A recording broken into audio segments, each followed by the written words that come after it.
ಎಲ್ಲರಿಗೂ ನಮಸ್ಕಾರ. ನಾನು ಗೆಲುವೇ ನಮ್ಮ ಗುರಿ. ನಮ್ಮ ಈ ಒಂದು ರಾಜ್ಯದಲ್ಲಿ ಮುಂಗಾರು ಕಾಲಿಡುವಂತದನ್ನ ಅಲ್ಲಿ ಕ್ರಮೇಣವಾಗಿ ವಿಳಂಬವಾಗುತ್ತಿದ್ದಂತೆ ನಮ್ಮ ಈ ಒಂದು ಕರ್ನಾಟಕದಲ್ಲಿ 213 ತಾಲೂಕುಗಳು ಮತ್ತು 2410 ಗ್ರಾಮ ಪಂಚಾಯತಿಗಳಲ್ಲಿ ಕುಡಿಯುವ ನೀರಿನ ಕೊರತೆ ಹೆಚ್ಚಿನ ಪ್ರಮಾಣದಲ್ಲಿ ತಲೆದೋರಿದೆ ಎನ್ನುವಂತ ಒಂದು ಪ್ರಶ್ನೆಯನ್ನ ಮುಖ್ಯಮಂತ್ರಿಗಳಾದಂತಹ ಸಿದ್ದರಾಮಯ್ಯನವರು ಎಲ್ಲಾ ಜಿಲ್ಲಾಧಿಕಾರಿಗಳಿಗೂ ಒಂದು ಮನವಿಯನ್ನ ಮಾಡಿಕೊಂಡಿದ್ದಾರೆ. ಯಾಕಂದ್ರೆ ಈ ಒಂದು ನೀರಿನ ಅಭಾವವನ್ನ ಕಂಡು ಬಂದ್ರೆ ಅವರನ್ನೇ ಹೊಣೆಗಾರರನ್ನಾಗಿ ಮಾಡುವಂತ ಒಂದು ಹೇಳಿಕೆಯನ್ನ ಸಿದ್ದರಾಮಯ್ಯನವರು ಕೊಟ್ಟಿದ್ದಾರೆ ಇಲ್ಲಿ. ಯಾಕಂದ್ರೆ ಒಬ್ಬನೇ ಒಬ್ಬ ವ್ಯಕ್ತಿಯಿಂದ ಬಗೆಹರಿಯುವಂತ ಸಮಸ್ಯೆ ಇದು ಅಲ್ಲ. ಯಾಕಂದ್ರೆ ಶಾಸಕರು, ಆನಂತರ ಸಂಸದರು, ಸಂಬಂಧಪಟ್ಟಂತ ಜಿಲ್ಲಾಧಿಕಾರಿಗಳೊಂದಿಗೆ ಸಕ್ರಿಯವಾಗಿ ಒಂದು ರೀತಿ ಕೆಲಸ ಮಾಡುವಂತದ್ದು ಬಹಳ ಅವಶ್ಯಕತೆ ಇಲ್ಲಿ. ಯಾಕಂದ್ರೆ ರಾಜ್ಯ ಸರ್ಕಾರ ಇದ್ರ ಸಲುವಾಗಿಯೇ ಇಲ್ಲಿ ಸುಮಾರು 419 ಕೋಟಿ 50 ಲಕ್ಷ ರೂಪಾಯಿಗಳಷ್ಟು ಒಂದು ಅನುದಾನವನ್ನು ಕೂಡ ನೀಡಿದೆ. ಆದ್ರೂ ಆ ಒಂದು ಹಣದಿಂದ ನೀರು ಬರುವುದಿಲ್ಲ, ಹೌದಾ? ಯಾಕಂದ್ರೆ ನೋಡಬಹುದು, ಬಹುತೇಕ ಉತ್ತರ ಕರ್ನಾಟಕದ ಜಿಲ್ಲೆಗಳಲ್ಲಿ ಮಳೆ ಆಧಾರಿತವಾದಂತ ವ್ಯವಸಾಯ ಇರುವುದರಿಂದ ಅಲ್ಲಿ ಪರಿಹಾರದ ಕಾಮಗಾರಿಗಳನ್ನ ಕೈಗೊಳ್ಳುವಂತದ್ದು ಬಹಳ ಅವಶ್ಯಕತೆ. ಯಾಕಂದ್ರೆ ಈಗಿನ ಈ ಒಂದು ಹವಾಮಾನದ ವರದಿಗೆ ಸಂಬಂಧಪಟ್ಟಂತೆ ಇಲ್ಲಿ ಮುಂಗಾರು ನೋಡ್ಬೇಕಾದ್ರೆ ಬಹಳ ದುರ್ಬಲ. ಆನಂತರ ಆಗಸ್ಟ್ ತಿಂಗಳಲ್ಲಿ ನೋಡಬಹುದು ಸಾಮಾನ್ಯವಾದಂತ ಮಳೆ, ಆನಂತರ ಸೆಪ್ಟೆಂಬರ್ ತಿಂಗಳಲ್ಲಿ ನೋಡಿದ್ರೆ ಮತ್ತೆ ಮಳೆ ಶುರು ಆಗಿರಬಹುದು. ಆ ಸಂದರ್ಭದಲ್ಲಿ ಮಳೆಯ ಪ್ರಮಾಣ ಏರಬಹುದು ಅಥವಾ ಇಳಿಬಹುದು.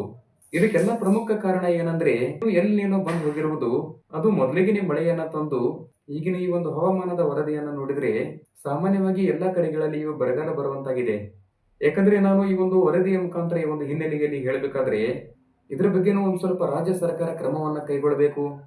ಆನಂತರ ಇಲ್ಲಿ ಮೊದಲನೇದಾಗಿ ಜಾನುವಾರುಗಳಿಗೆ ಕುಡಿಯೋ ನೀರಿನ ಸಮಸ್ಯೆ ಆಗಿರಬಹುದು, ಇಲ್ಲಿ ನೀರು ಮತ್ತು ಮೇವಿನ ವ್ಯವಸ್ಥೆಯನ್ನ ಕೂಡ ಮಾಡಬೇಕು ಅವರು. ಯಾಕಂದ್ರೆ ಎಲ್ಲೆಲ್ಲಿ ಗೋಶಾಲೆ ಇದಾವರೋ ಅಲ್ಲೆಲ್ಲಾ ಕಡೆಗಳಲ್ಲಿಯೂ ಇವುಗಳನ್ನ ತೆರವುಗೊಳಿಸ್ಲಿಕ್ಕೆ ಒಂದು ರೀತಿ ಹಣಕಾಸಿನ ನೆರವನ್ನ ಕೂಡ ನೀಡಬೇಕು ಅವರು. ಯಾಕಂದ್ರೆ ಈಗಿರುವಂತ ಮೇವು ಏನಿದೆಯಲ್ಲ, ಇದನ್ನ ಹೊರ ರಾಜ್ಯಗಳಿಗೆ ಹೋಗುವಂತದನ್ನ ನಿರ್ಬಂಧಿಸಬೇಕು ಅವರು ಮೊದಲಿಗೆ. ಆನಂತರ ಅದು ಅಷ್ಟೇ ಅಲ್ಲದೆ ಸರ್ಕಾರದ ಒಂದು ಮೇವಿನ ಬ್ಯಾಂಕ್ ಅನ್ನ ತೆರವುಗೊಳಿಸಿ ಎಲ್ಲ ರೈತರಿಗೂ ಒಂದು ಒಳ್ಳೆಯ ಅವಕಾಶವನ್ನ ಕೈಗೊಳ್ಳುವಂತ ಒಂದು ಕ್ರಮವನ್ನ ಕೂಡ ಕೈಗೊಳ್ಳಬೇಕು ನೀವು. ಯಾಕಂದ್ರೆ ಈ ಒಂದು ವಿಷಯದಲ್ಲಿ ಬಂದ್ರೆ KMF ನ ಒಂದು ನೆರವಿನ ಅಗತ್ಯ ಇರಬಹುದು. ಯಾಕಂದ್ರೆ ಈಗಾಗಲೇ ಕೆಲವೊಂದಿಷ್ಟು ಕಡೆ ಬಾವಿಗಳಲ್ಲಿ ನೋಡಿದ್ರೆ ನೀರೇ ಇಲ್ಲ. ಅವುಗಳನ್ನ ಬಳಕೆ ಮಾಡಿಕೊಳ್ಳೋದಕ್ಕೆ ಸರ್ಕಾರ ಈಗಾಗಲೇ ಒಂದು ವ್ಯವಸ್ಥೆಯನ್ನ ಕೂಡ ಮಾಡ್ಕೊಳ್ಬೇಕು. ಆನಂತರ ನಗರ ಪ್ರದೇಶಗಳಲ್ಲಿ ಕೊಳವೆ ಬಾವಿಗಳು ಈಗಾಗಲೇ ಬತ್ತಿ ಹೋಗಿದಾವೆ. ನೋಡಿದ್ರೆ ಕುಡಿಯುವ ನೀರಿನ ವ್ಯವಸ್ಥೆಯ ಒಂದು ಕೇಂದ್ರಗಳು ಕೂಡ ಬಂದಾಗಿದ್ದಾವೆ. ಯಾಕಂದ್ರೆ 2013ರಲ್ಲಿ ಜಲಸಂಪನ್ಮೂಲ ಇಲಾಖೆಯಲ್ಲಿ ಕುಡಿಯುವ ನೀರಿನ ಸರಬರಾಜು ಇಲಾಖೆಯಲ್ಲಿ ಎಷ್ಟು ಫಿಲ್ಟರ್ ಗಳನ್ನ ರೆಡಿ ಮಾಡಿದ್ರಲ್ಲ ಅವೆಲ್ಲವೂ ಕೂಡ ಬಂದಾಗಿದ್ದಾವೆ. ಯಾಕಂದ್ರೆ ನೋಡಬಹುದು, ರಾಜ್ಯದಲ್ಲಿ 14 ಜಲಾಶಯಗಳಲ್ಲಿ ನೀರಿನ ಮಟ್ಟವೂ ಕೂಡ ಇಳಿಕೆಗೊಂಡಿದೆ.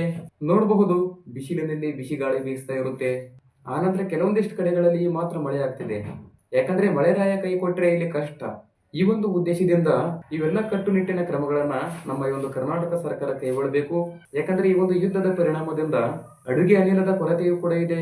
ಆನಂತರ ವಿದ್ಯುತ್ ದರವನ್ನ KERC ಹೆಚ್ಚಿಸಿದರೆ ಇದರ ನಡುವೆ ಇರುವಂತಹ ಕುಡಿಯುವ ನೀರಿನ ಅಭಾವ ಏನಾದ್ರೂ ತಲೆ ದೂರಿದ್ರೆ ಎಲ್ಲಾ ಜನ ರೊಚ್ಚಿಗೇಳೋದು ಸಹಜ. ಯಾಕಂದ್ರೆ ಎಲ್ಲಾ ಜಿಲ್ಲಾ ಉಸ್ತುವಾರಿ ಸಚಿವರುಗಳು ಮತ್ತು ರಾಜಕೀಯ ಚಟುವಟಿಕೆಗಳಲ್ಲಿ ಅವರ ಚರ್ಚೆಗಳನ್ನ ನಿಲ್ಲಿಸಿ ಒಂದ್ ಸ್ವಲ್ಪ ಯೋಚನೆಯನ್ನ ಮಾಡಬೇಕು. ಯಾಕಂದ್ರೆ ಆಯಾ ಜಿಲ್ಲೆಗಳಿಗೆ ಹೋಗಿ ಕುಡಿಯುವ ನೀರಿನ ಒಂದು ವ್ಯವಸ್ಥೆಯನ್ನ ಮಾಡ್ಲಿಕ್ಕೆ ಒಂದ್ ರೀತಿ ಕ್ರಮವನ್ನ ಕೂಡ ತೊಡಗಿಸಿಕೊಳ್ಳಬೇಕು. ಯಾಕಂದ್ರೆ ಈ ಒಂದು ಕ್ರಮವನ್ನ ಕೈಗೊಳ್ಳುವಂತದ್ದು ಎಲ್ಲರಿಗೂ ಒಳ್ಳೆಯದೇ. ಯಾಕಂದ್ರೆ ಎಲ್ಲದಕ್ಕೂ ಇಲ್ಲಿ DC ಗಳಿಗೆ ಹೊಣೆಗಾರರಾಗಿ ಮಾಡುವುದು ಉತ್ತಮವಾದಂತ ಒಂದು ಆಡಳಿತದ ಲಕ್ಷಣ ಅಲ್ಲ ಇದು. ಇಂಥ ಸಂದಿಗ್ಧವಾದಂತ ಒಂದು ಪರಿಸ್ಥಿತಿಯಲ್ಲಿ ಆ ಒಂದು ಸ್ಥಳದಲ್ಲಿ ಈ ಒಂದು ಪರಿಹಾರದ ನಿರ್ಧಾರವನ್ನ ಕೂಡ ಕೈಗೊಳ್ಳಬೇಕು ನೀವು.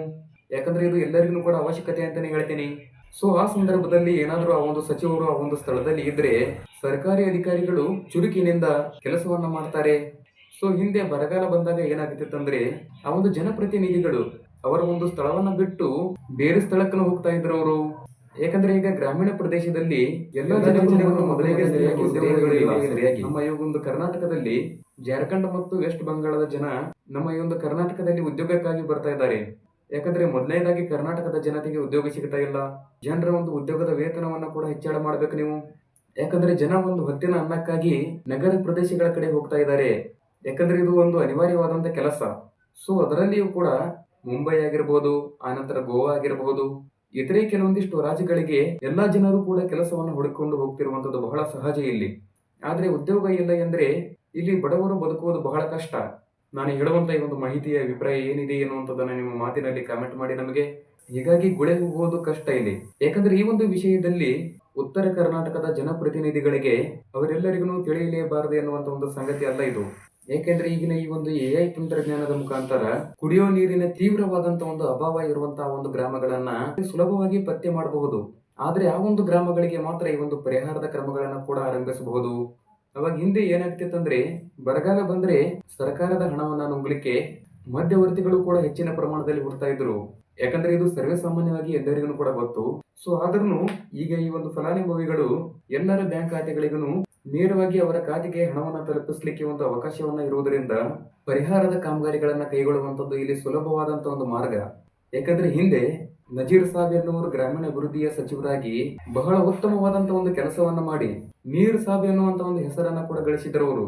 ಆದ್ರೆ ಪ್ರತಿ ಗ್ರಾಮದಲ್ಲಿನೂ ಕೂಡ ಕೈ ಪಂಪ್ ಅನ್ನ ಬರ್ಲಿಕ್ಕೆ ಅವರೇ ಕಾರಣ. ಇಲ್ಲಿ ನೀರಿನಿಂದ ಬರುವಂತ ರೋಗ ರುಜಿನಗಳು ಕೂಡ ಇಲ್ಲದಂತಾಯ್ತು. ಯಾಕಂದ್ರೆ ಈಗ ನೋಡಿದ್ರೆ ಎಲ್ಲಾ ಬೋರ್ವೆಲ್ ಕೈ ಪಂಪ್ಗಳು ಕೆಟ್ಟು ನಿಂತು ಹೋಗಿದಾವೆ. ಗ್ರಾಮೀಣ ಅಭಿವೃದ್ಧಿ ಇಲಾಖೆ ಈಗ ಚಲನಶೀಲತೆಯನ್ನ ಕೂಡ ಕಳ್ಕೊಂಡಿದೆ. ಯಾಕಂದ್ರೆ ಅಣೆಕಟ್ಟೆಗಳಲ್ಲಿನ ನೀರವನ್ನ ಸದುಪಯೋಗ ಪಡಿಸಿಕೊಳ್ಳಲಿಕ್ಕೆ ಇದನ್ನೆಲ್ಲವನ್ನ ಮಾಡುವಂತದ್ದು ಈಗ ಬಹಳ ಅವಶ್ಯಕತೆ. ಹಿಂದೆ ನೋಡಬಹುದಿತ್ತು, ರಾಜ್ಯಪಾಲರು ಬರಗಾಲದ ಪರಿಸ್ಥಿತಿಯನ್ನ ಸ್ವತಃ ತಾವಾಗಿಯೇ ಪರಿಶೀಲನೆಯನ್ನ ಮಾಡ್ತಾ ಇದ್ರು ಅವರು. ಅವಾಗ ಇಡೀ ಸರ್ಕಾರವೇ ಚುರುಕು ಆಗ್ತಿತ್ತು. ಅದು ಅಷ್ಟೇ ಅಲ್ಲದೆ ಈಗ ಪ್ರತಿ ಇಲಾಖೆಯ ಕಾರ್ಯದರ್ಶಿಗಳು ಕೂಡ ಒಂದು ಜಿಲ್ಲೆಯ ಉಸ್ತುವಾರಿಯನ್ನ ಕೂಡ ಇರುತ್ತೆ. ಅವರು ಯಾವುದೇ ಕಾರಣಕ್ಕೂ ಕೂಡ ಕ್ರಮವನ್ನ ಕೈಗೊಳ್ತಿಲ್ಲ. ಅದಕ್ಕೆ ಮುಖ್ಯ ಕಾರ್ಯದರ್ಶಿಯನ್ನ ಕೂಡ ಚಾವಟಿ ಬೀಸಬೇಕು.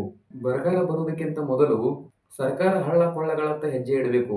ನಿಮ್ಮೆಲ್ಲರ ಒಂದು ಅನಿಸಿಕೆ ಏನಂತೀರಿ ಕಮೆಂಟ್ ಮಾಡಿ ನನಗೆ. ನನ್ನ ಈ ಒಂದು ವಿಡಿಯೋನ ಇಷ್ಟವಾದ್ರೆ ಲೈಕ್ ಮಾಡಿ. ಮೊದಲ ಬಾರಿಗೆ ನನ್ನ ಈ ಒಂದು ಗೆಲುವೆ ನಮ್ಮ ಗುರು ಯೂಟ್ಯೂಬ್ ಚಾನಲ್ ಅನ್ನ ಯಾರಾದರೂ ನೋಡ್ತಿದ್ರೆ ತಪ್ಪದೆ ಸಬ್ಸ್ಕ್ರೈಬ್ ಅನ್ನ ಮಾಡಿಕೊಳ್ಳಿ. ಮುಂದಿನ ಒಂದು ಮಾಹಿತಿಯಲ್ಲಿ ಮತ್ತೆ ಸಿಗ್ತೀನಿ. ಎಲ್ಲರಿಗೂ ಧನ್ಯವಾದ.